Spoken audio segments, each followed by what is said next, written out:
लगा रहे जब ये तो दिया यार।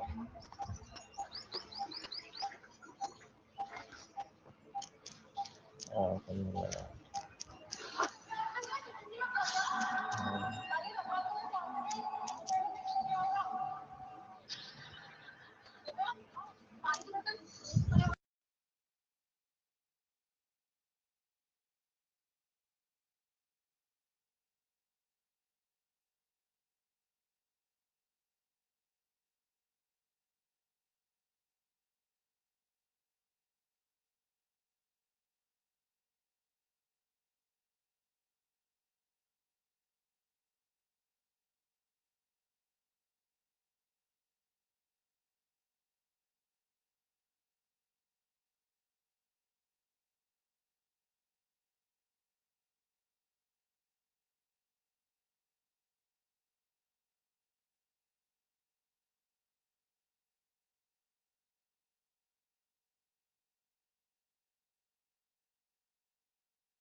चलो भाई कर दे स्टार्ट।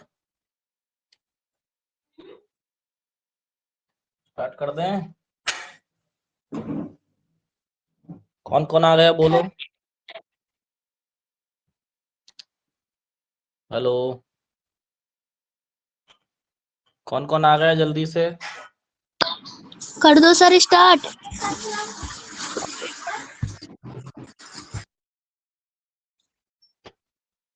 आवाज आ रही है। Yes sir. चलो अपन कुछ थोड़ा सा रिवाइज कर लें कल जो पढ़ा था उसका। ठीक है। अपन ने कल आव्यूह के अपन ने प्रकार पढ़े। ठीक है। जिसमें हमारा सबसे पहला आव्यूह था जो अपन ने पढ़ा था जिसको अपन बोलते हैं पंक्ति आव्यूह। ठीक है।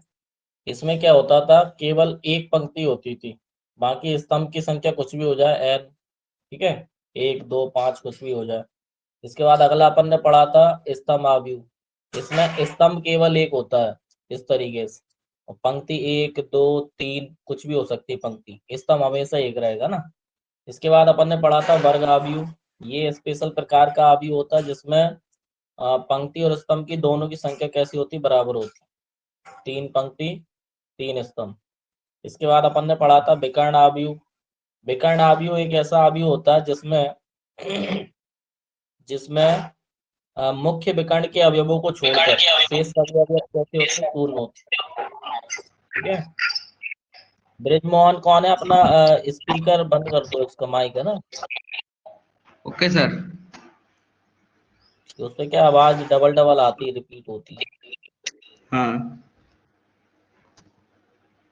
माइक का सिंबल आ रहा है ग्रीन कलर में इसको वो कर दो टिक है ना तो रेड हो जाएगा। Okay sir.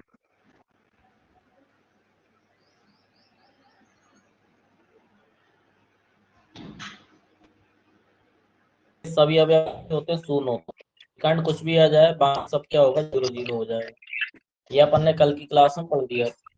उसके बाद अपन ने और पढ़ा था, कल अपन ने पढ़ा था अदिश आव्यूह। अदिश आव्यूह क्या होता है? वह विकर्ण आव्यूह जिसके सभी मुख्य विकर्ण के अवयव सर समान डबल होते डबल हैं। आवाज आ रही है। ये माइक चालू है इसका, ब्रिजमोहन का?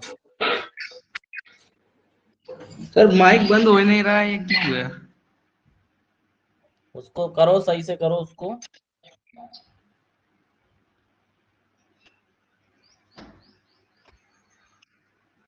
चलो मैंने कर दिया दर्श, है ना? ठीक है। अब देखो अगला अपन ने पढ़ा था तत्समक आव्यूह। तत्समक आव्यूह और अदिश आव्यूह दोनों सेम होते हैं। तत्समक में क्या होता है, जो विकर्ण होता है उसमें बिल्कुल नंबर सेम होते हैं ना, जैसे 3 3 है, 4 4 है, बाकी सब 0 हो जाते हैं। अब आता है अगला तत्समक आव्यूह। ये एक बहुत स्पेशल प्रकार का होता है। तो इसमें इसको प्रेजेंट करते हैं आई से, क्योंकि इसका नाम होता है आइडेंटिटी मैट्रिक्स। ये स्पेशल क्यों है? क्योंकि ये एक ऐसा अवयव है जिससे योग करने पर, गुणा करने पर किसी दूसरे अवयव पर फर्क नहीं पड़ता, इसलिए इसको तत्समक अवयव बोलते हैं। ठीक है। इसमें स्पेशल ये होता है, इसका विकर्ण हमेशा 1 1 रहेगा और बाकी शेष सभी क्या रहेंगे, 0। इसका विकर्ण हमेशा रहेगा 1 1। और ये 3 बाई 3 में भी हो सकता है और ये 2 बाई 2 में भी हो सकता है। ठीक है, दोनों प्रकार के अपन को काम में आएंगे। तो इतना अपन ने पढ़ लिया था कल की क्लास में। इसके बाद अपन ने पढ़ा था शून्य आव्यूह। ठीक है। शून्य आव्यूह सभी अवयव कैसे होते हैं, शून्य होते हैं। तो ये कितने बाई कितने का भी हो सकता है, 3 बाई 3, 2 बाई 2, 3 बाई 4, 2 बाई 3, ऐसा अलग भी हो सकता है ना। वर्ग आव्यूह होना ये जरूरी नहीं कि वर्ग आव्यूह रहे। इसके बाद अपन ने पढ़ा था समान आव्यूह। तो ऐसे दो आव्यूह जिनकी कोटि समान हो तथा अवयव भी कैसे हो, समान हो, तो उसे अपन कहते हैं समान आव्यूह। कोटि समान होना चाहिए और अवयव समान होना चाहिए। तो अभी हमारी जो प्रश्नावली है फर्स्ट एक्सरसाइज, उसमें अपन को इसी कंडीशन के सवाल करना है ज्यादातर। ठीक है। और बाकी अपन ने जो कल की क्लास में कुछ क्वेश्चन किए थे वो रिपीट होंगे एक्सरसाइज में। तो देखो जिसके पास बुक हो वो अपनी बुक निकाल सकता है, जिसके पास नहीं है कोई दिक्कत नहीं है, अपन इसी पे निकाल के अपन बता देंगे ना कौन कौन से क्वेश्चन कैसे आ रहे हैं। ठीक है, जब तक इसको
आप देखो अपन इसके कुछ एग्जाम्पल करते हैं। ठीक है।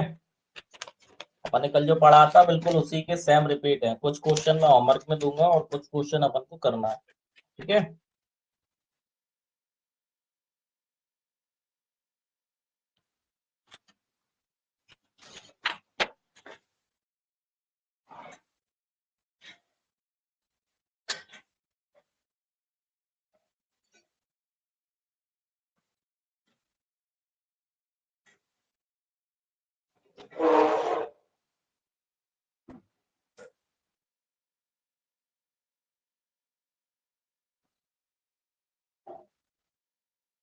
आप देखो इसका उदाहरण नंबर 2 है। उदाहरण नंबर 2, इसमें अपन से पूछा है यदि किसी आव्यूह यदि किसी आव्यूह में 8 अवयव हो तो 8 अवयव हो तो उसकी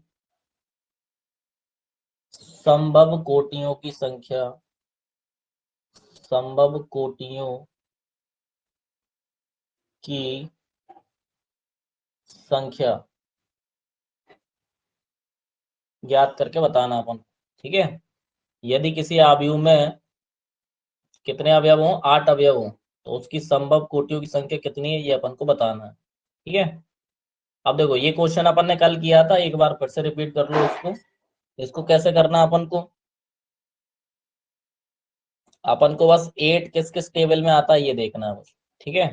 तो 1 के में तो दुनिया की हर संख्या आती है, तो 1 का 8 में गुणा करने पर 8 ही आएगा, ठीक है। इसके बाद 2 का गुणा 4 में करने पर भी कितना आएगा, 8 आएगा।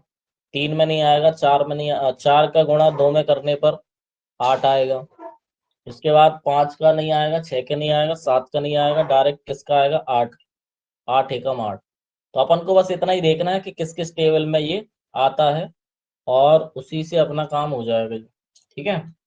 तो देखो कितनी कोटि बन गई इसकी, ये बना अपना 1 2 3 और 4। तो इस क्वेश्चन का आंसर कितना है, यदि किसी आव्यूह में 8 अवयव हो तो उसकी संभव कोटियों की संख्या कितनी हो जाएगी, 4 हो जाएगी। 1 2 3 और 4, 4 कोटि होंगी, ठीक है। अपन ने कल इसको समझाया था कि कैसे करना है। आप अगर 8 अवयव है तो आप 1/8 का बना सकते हो, एक पंक्ति 8 स्तंभ। आप 2/4 का बना सकते हो, 2 पंक्ति बना दो, 4 स्तंभ बना दो। आप 4/2 का बना सकते हो, 4 पंक्ति 2 स्तंभ बना दो। 8/1 का बना सकते हो, 8 पंक्ति 1 स्तंभ बना दो। इस तरीके से अपन इसको कर सकते हैं, ठीक है। तो ये तुम्हारा उदाहरण नंबर 2 है। अब ये बुक का चालू हो गया, इसको अपन को नोट करते चल रहा है, ठीक है। कल अपन जो पढ़ रहे थे वो नॉर्मल था, अब ये बुक का चालू हो गया, तो उसको लिखते चलना है ना। अब देखो इसका अगला क्वेश्चन क्या है, उदाहरण नंबर 3। अब देखो उदाहरण नंबर 3 में क्या दे रखा है अपन को, उदाहरण नंबर 3, ठीक है। एक ऐसे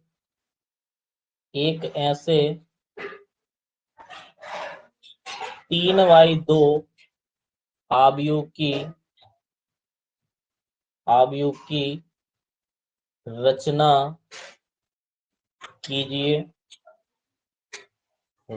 कीजिए जिसके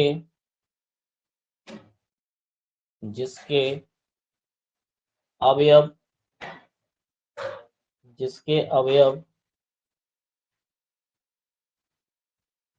का फॉर्मेट दे रखा अपन को, AIJ बराबर 1/2 और मॉड में I-3J, इस फॉर्मेट के होना चाहिए, ठीक है। ये क्वेश्चन अपन ने कल किया था, आपको याद हो। अपन ने इसका नॉर्मल क्वेश्चन लिया था, अब ये थोड़ा सा बुक में थोड़ा सा डिफिकल्ट आया है ना, इसको अपन को चेक करना है किस तरीके से करना है इसको।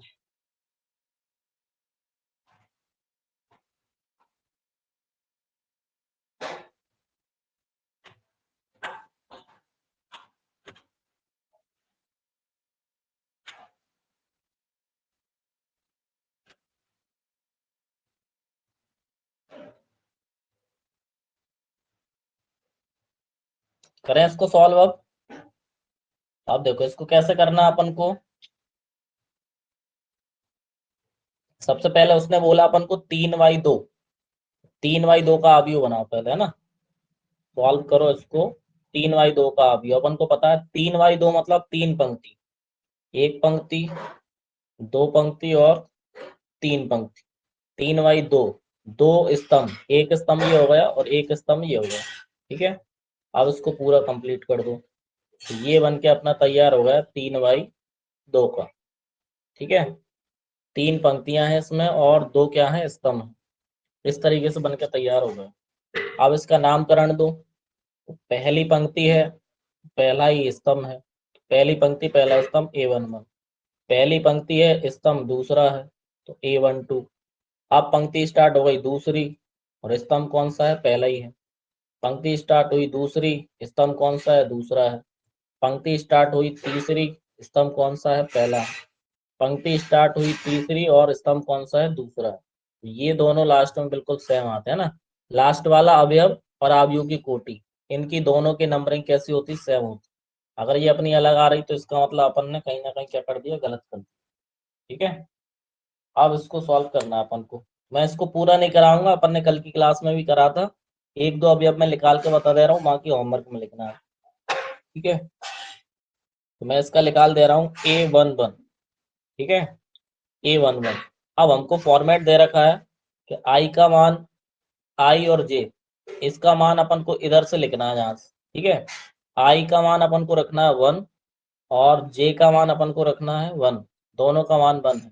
तो रखें अपन, कितना दिया 1/2, आई की वैल्यू भी 1 है क्वेश्चन में, -3, और जे की वैल्यू भी कितनी है 1 है, और मॉड लगा हुआ है। मॉड का मतलब ये है कि जो भी आंसर आएगा वो पॉजिटिव आएगा, ठीक है। अब इसको और आगे सॉल्व करो, तो ये बन जाएगा 1/2 और 1 - 3 बन जाए 3, ठीक है। और आगे कैलकुलेट कर लो 1/2। अब देखो 3 - 1 कितना हो जाएगा, माइनस का 2 बचेगा, और मॉड से अगर कोई नंबर बाहर आता है तो वो कैसा हो जाता है, पॉजिटिव हो जाता है। तो 1/2 और ब्रैकेट से 2 बाहर आकर काय का हो जाएगा, प्लस, ठीक है। मॉड एक धनात्मक राशि होती है, इसमें कोई भी नंबर अपन डालते हैं तो वो हमेशा कैसा आता है, पॉजिटिव आता है। अब 2 से 2 कैंसिल आउट हो जाएगा, कितना आंसर आएगा 1।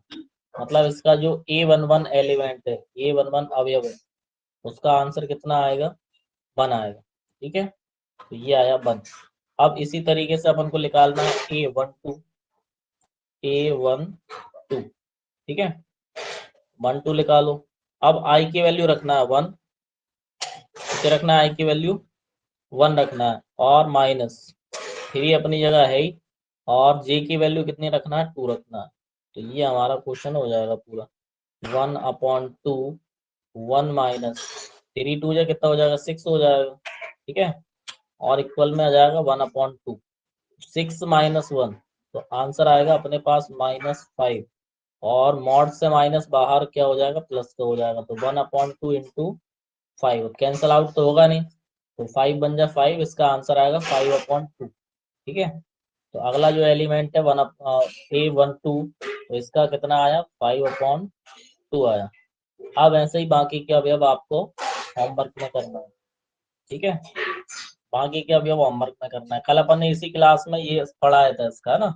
इसका स्क्रीनशॉट ले लो, आधा लिख लो और आधा अपन को होमवर्क में करना है। तो ये अपना एग्जाम्पल नंबर 3 हो गए कंप्लीट, ठीक है। अब इसके बाद अपन आगे बढ़ते हैं, लिख लो इसको जल्दी से, स्क्रीनशॉट ले लो।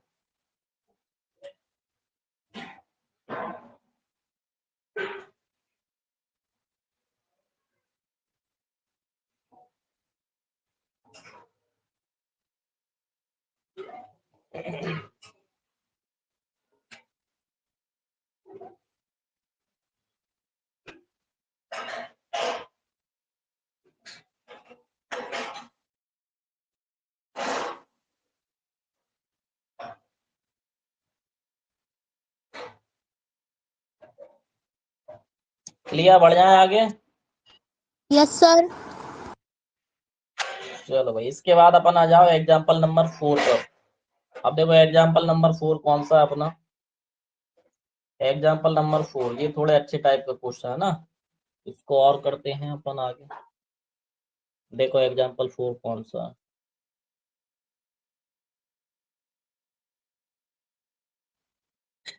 उदाहरण नंबर 4। अब देखो इसमें अपन को दे रखा है x+3 और z+4 और दे रखा है 2y - 7, नीचे दे रखा है -6, a-1, और आगे दे रखा है 0, आगे दे रखा है b-3 और -21, और इधर दे रखा है 0, ठीक है। इसके इक्वल में, इसके इक्वल में एक और अपन को दे रखा है, एक और मैट्रिक्स दे रखा है, जो अपन को कितना दे रखा है, ये अपन को दे रखा है 0 -6 2b+4, और यह जाएगा 6 -3 -21, ठीक है।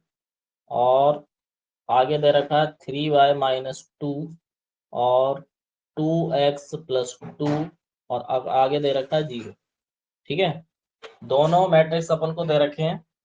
अब इन दोनों मैट्रिक्स में अपन से ये पूछा है, और दोनों इक्वल दे रखे हैं, अपन से बोला आगे कि हो तो A B C X Y Z के मान निकालना है।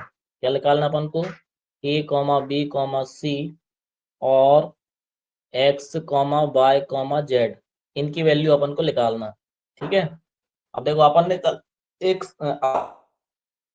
जिसको अपन बोलते हैं समान आव्यूह। ठीक है, समान आव्यूह की जो डेफिनेशन अपन ने लिखी थी, तो वो अपन ने लिखी थी कि दो आव्यूह समान होते हैं जब उनमें उनकी कोटि समान हो और संगत अवयव कैसा हो, समान। तो अब इनने तो इक्वल लगा के दिया है, इसका मतलब ये हुआ कि ये वाला आव्यूह और ये वाला आव्यूह दोनों आपस में कैसे हैं, बराबर है ना, बराबर। अब दोनों आव्यूह आपस में अगर बराबर हैं तो अपन दोनों के संगत अवयवों को आपस में बराबर लिख सकते हैं, 2/2 का आव्यूह। अब अगर तो इनके संगत अवयव को अपन आसानी से बराबर लिख सकते हैं। पहली पंक्ति पहला स्तंभ, ये संगत अवयव, इसका पहली पंक्ति पहला स्तंभ, पहली पंक्ति पहली स्तंभ, तो इस वाले का संगत अवयव कौन हो जाएगा, 0। x+3 का संगत अवयव कौन हो जाएगा, 0। तो अपन इन दोनों सर को सकते हैं। सर ये 2/2 का थोड़ी ना होगा, 3/3 का होगा ना ये तो। अच्छा, हाँ हाँ हाँ, 3/3 का, ये तीन पंक्ति है, इसमें 3 अवयव स्तंभ है ना, तो ये हो जाएगा 3/3 का, दोनों 3/3, मतलब कोटि समान है उनकी, है ना। अब इसमें अपन को बस संगत अवयव को साथ में लिखना है। तो ये A11 है, पहली पंक्ति पहला स्तंभ, और ये भी पहली पंक्ति पहला स्तंभ, तो इसके संगत अपन इसको लिख सकते हैं बराबर, क्योंकि बीच में काय का साइन लगा बराबर का, है ना। तो अपन निकाल लो, अगर x की वैल्यू चाहिए इसके संगत इसको लिख दो अपन। तो अपन लिख सकते हैं समान आव्यूह की परिभाषा परिभाषा से, समान आव्यूह की परिभाषा ये कहती है कि अगर दो आव्यूह समान हैं तो उनके संगत अवयव कैसे होते हैं, समान होते हैं। अपन x+3 के इक्वल कितना लिख सकते हैं, 0।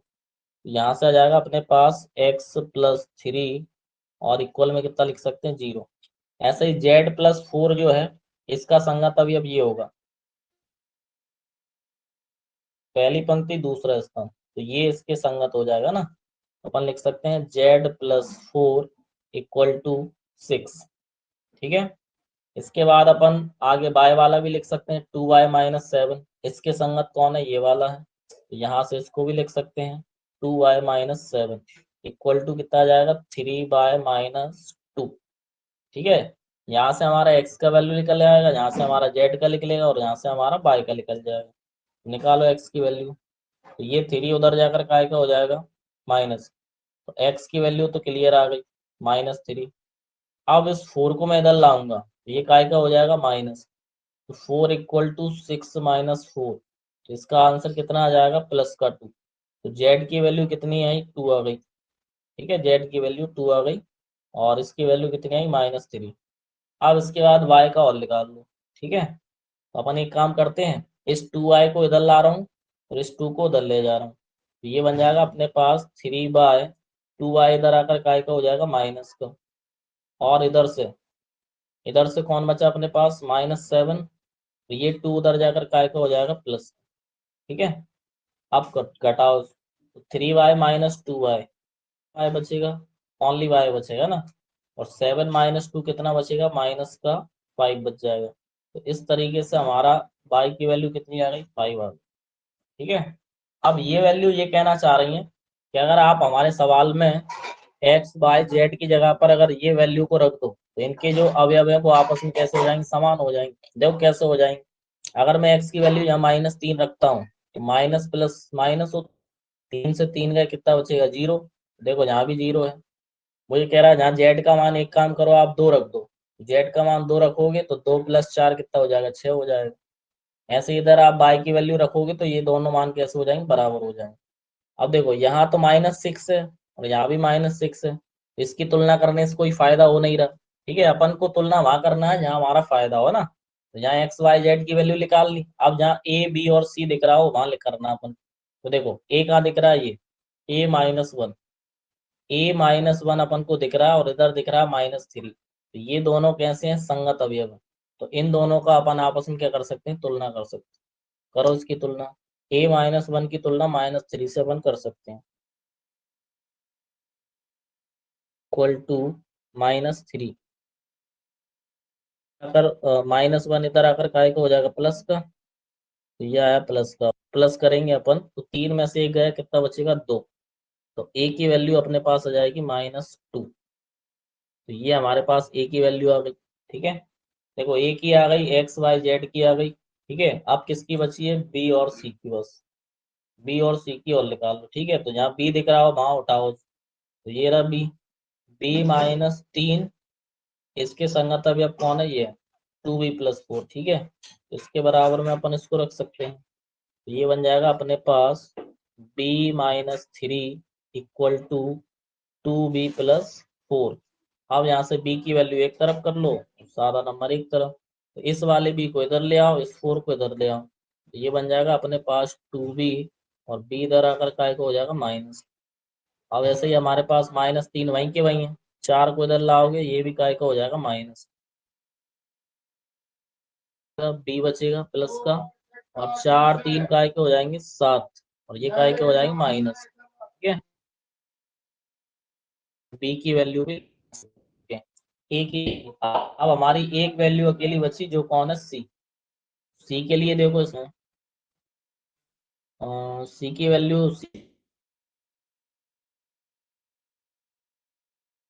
एक बार सवाल चेक करते हैं ना,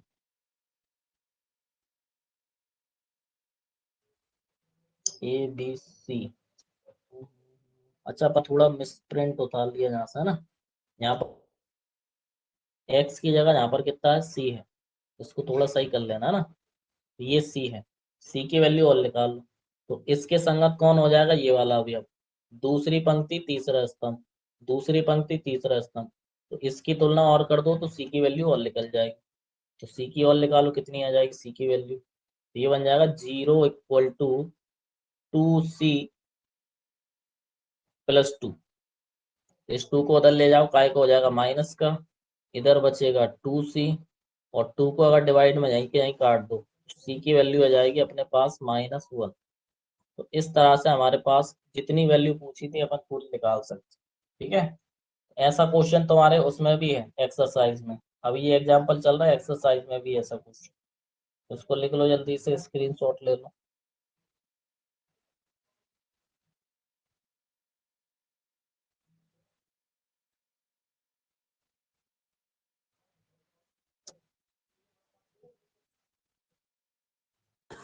बता दें, यस सर। अब ऐसा नहीं है भाई अपन स्क्रीनशॉट ले लिया अपन ने और अपना स्क्रीनशॉट मोबाइल में ही डला रहे, कभी मेमोरी फुल हो तो अपन हटा ही दें, पता नहीं कब की क्लास थी, इसको लिखते चलना है अपन को। ठीक है, स्क्रीनशॉट इसलिए लेते हैं अपन ताकि अपना टाइम बच जाए, कम होने के बाद में एक रजिस्टर में लिखना है पूरा मटेरियल को। ठीक है, ओके सर। चलो भाई, इसके बाद अगला एग्जांपल देखते हैं अपन, एग्जांपल नंबर 5 है ना, इसको देखो कौन सा है। सर ये हमें होमवर्क में दे दो, ऐसा ही तो हैगा। अब बता दे रहा, मैं लिख के दे दूं, सबके पास है क्या, मोबाइल तो होगा ही सबके पास, बिल्कुल ऐसा कैसा सेम टू सेम, बस इसमें थोड़ी सी क्या विलोपन विधि लग जाएगी, अगर आप 10th क्लास में पढ़ी है अपन ने, है ना। एग्जाम्पल नंबर जो 5 है अपना, देखो अपन से पूछा गया है, अपन को दे रखा है 2a+b, और दे रखा अपन को a-2b, और नीचे दे रखा अपन को 5c-d, और आगे दे रखा 4c+3d, एक अवयव अपन को ये दे रखा है 2/2। ठीक है, इसके बराबर में बिल्कुल एक और अवयव दे रखा है, जो दे रखा अपन को 4-3 11 और 24। अब अपन से पूछा है इसमें कि ए बी सी और डी की वैल्यू निकालना है, ए comma B comma C comma D, इनकी वैल्यू अपन को क्या करना है, निकालना है। ठीक है, फाइंड करना है। अब इसको कैसे कर सकते हैं अपन, कर सकते हैं इसको,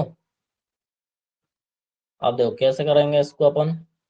अब देखो तुलना तो इसमें भी करना है अपन, जैसे तुलना अपन ने उसमें की थी, ऐसी तुलना अपन को इसमें करना है ना, तो देखो कैसे करते तुलना,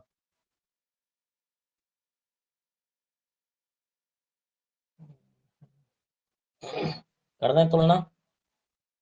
तुलना करने में अपन को लिखना है समान अवयु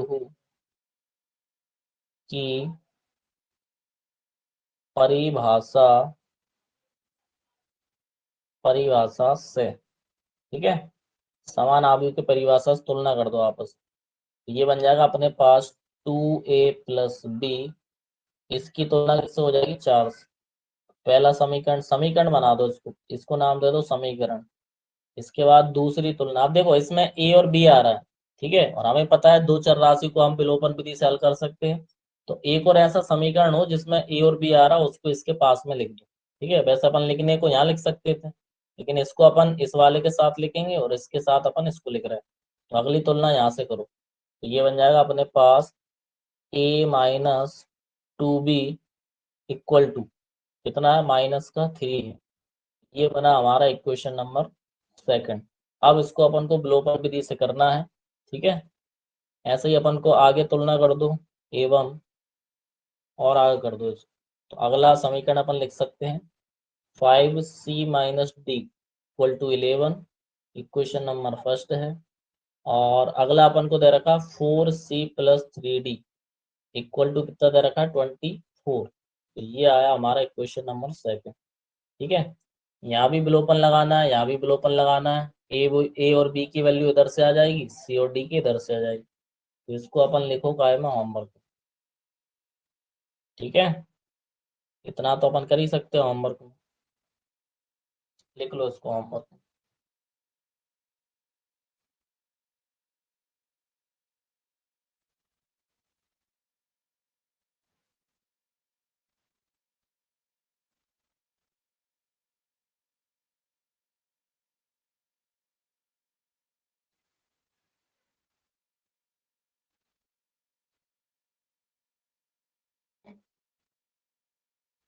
होमवर्क लिख लिया सर। ये हो गया तुम्हारा एग्जाम्पल नंबर 5 खत्म। अब देखो इस सारे क्वेश्चन अपन को एक्सरसाइज में मिल जाएंगे, ठीक है। एक्सरसाइज में देखो फर्स्ट 3.1 में सबसे पहला क्वेश्चन इतना सिंपल है, बहुत सिंपल, अपन आसानी से कर सकते हो उसको, है ना। ये पूरा चैप्टर ही बहुत सिंपल है, इसमें कहीं से कहीं तक कोई दिक्कत आना ही नहीं है ना। देखो अपन को दे रखा आव्यूह ए, एक्सरसाइज 3.1 है। ए आव्यूह अपन को दे रखा है, कितना दिया है 2 30 और √3। इसके बाद दिया है 5 - 2 और 1। इसके बाद दे रखा अपन को 19 और 5/2, और अपन को दे रखा -5, और दे रखा -7 12 और 17 12 और 17। अब हमसे पूछा है इसमें कि इन अवयवों के नाम बताओ। सबसे पहला सवाल अपन से पूछा है आव्यूह की कोटि। तो इसकी जो कोटि है अपनी, कितनी कोटि हो जाएगी इसकी, ठीक है। 1 2 3 पंक्ति, 1 2 3 4 स्तंभ। तो 3 पंक्ति 4 स्तंभ मतलब 3/4 इसकी क्या हो गई, कोटि हो गई, 3/4। इसके बाद अपन से पूछा है अवयवों की संख्या।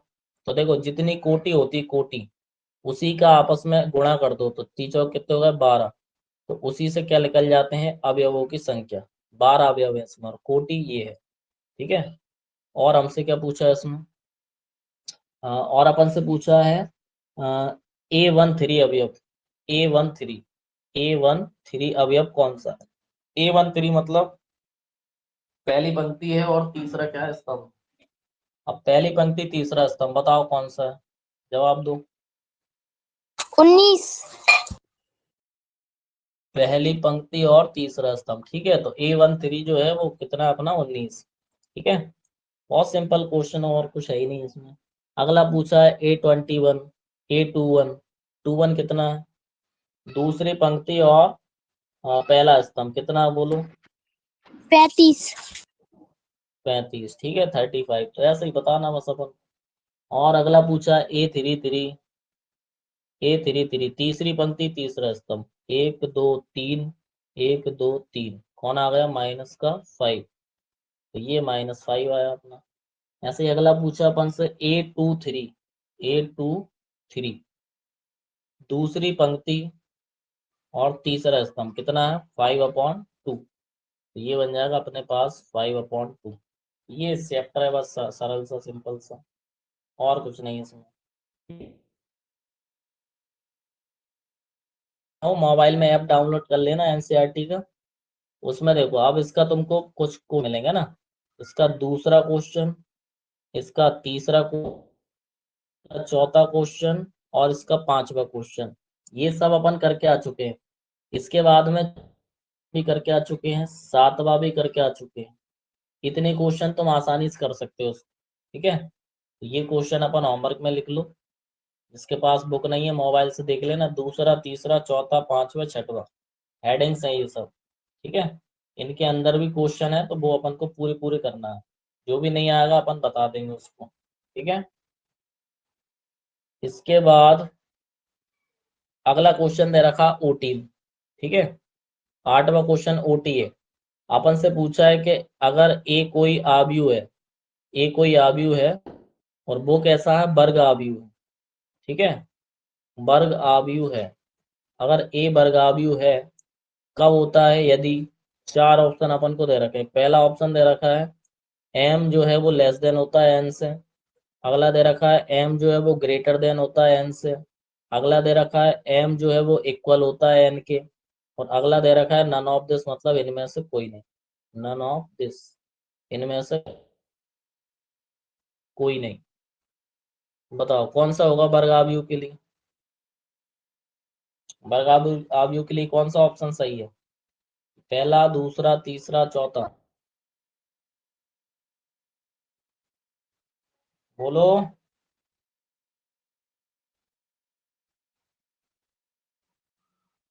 आएगा वर्ग आव्यूह के लिए m बराबर n, शायद। एम बराबर है, ठीक है। इसमें पंक्ति और स्तंभों की संख्या आपस में बराबर होती है, वही तो वर्ग आव्यूह होता है, ये अपन ने पढ़ा था।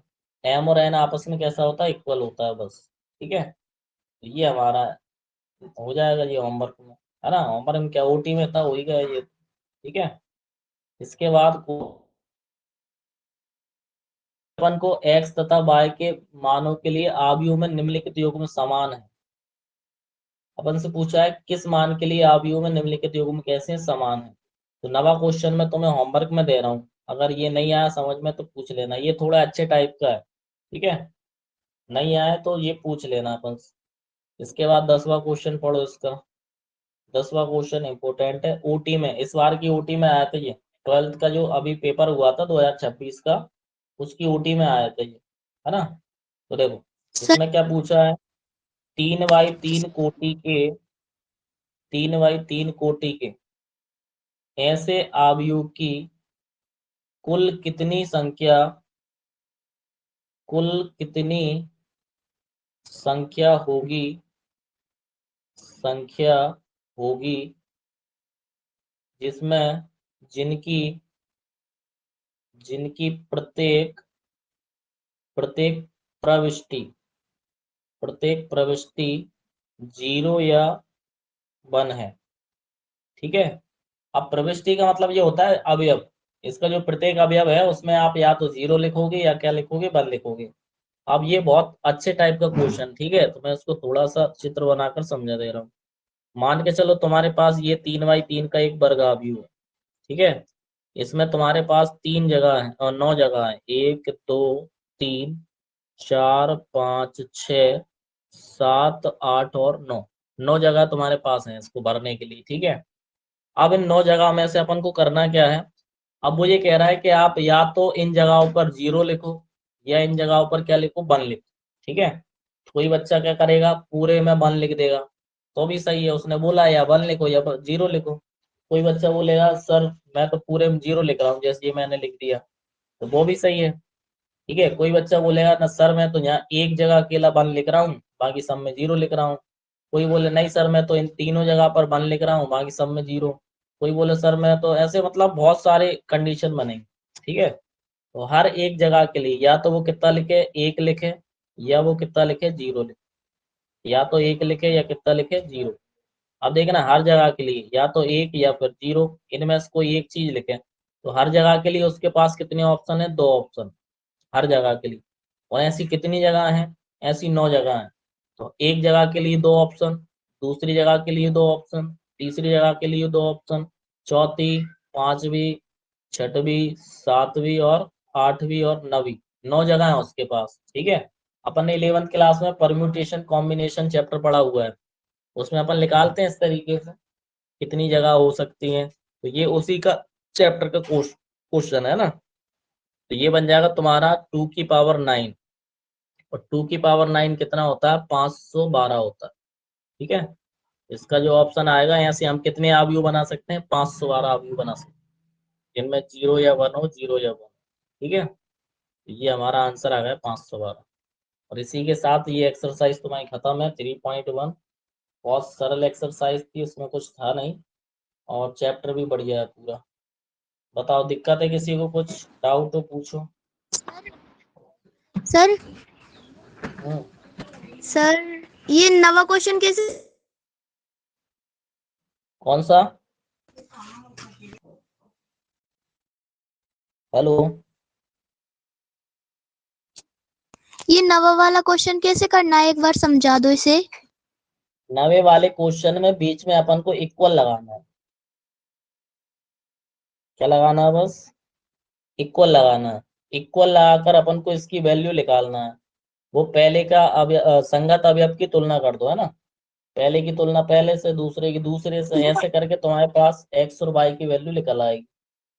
अपन ने किए है ना ये तुलना वाले सवाल, या 7वां है, 6वां है, सब में ऐसा ही तो है तुलना वाला। सेम टू सेम क्वेश्चन है सब। Okay sir. करके देखना, नहीं आया तो पूछ लेना ना। ये तुम्हारी एक्सरसाइज खत्म हो गई। अब अपन कल की क्लास में अपन इसको पढ़ेंगे, आव्यूह का योग। दो आव्यूह को कैसे जोड़ें, ठीक है, दो आव्यूह को घटाएं कैसे, योग के क्या क्या गुणधर्म होते हैं। अब देखो, तुम अगर चाहो तो, तुम्हारे पास बुक तो नहीं है, मोबाइल से ये टॉपिक को पढ़ सकते हो आप। तो आपको पढ़ना है आव्यूह का योग। अगला टॉपिक इसमें दे रखा है आव्यूह का एक अदिश्य गुणन। ठीक है, तीसरा टॉपिक अपन को दे रखा है आव्यूह के योग के गुणधर्म। 3 टॉपिक पढ़ना अपन। ठीक है, आव्यूह का योग, आव्यूह का अदिश्य गुणन, और आव्यूह के गुणधर्म, योग के गुणधर्म। ठीक है, इतना पढ़ना, फिर अपन को ज्यादा अच्छा समझ में आएगा कल। कर पाओगे इतना? Yes sir. बहुत है आज के लिए इतना। Okay sir. अब न्यू एक्सरसाइज अपन कल से करेंगे स्टार्ट। ठीक है, और ये टॉपिक जो मैंने बताया, कृपा करके थोड़ा बहुत पढ़ लेना, मोबाइल पे मिल जाती है एनसीईआरटी बुक।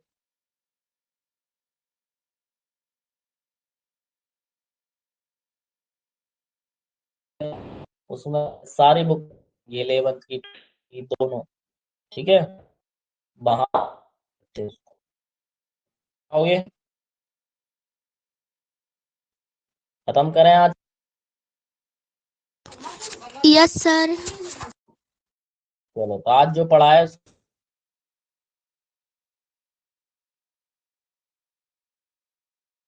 Bye bye.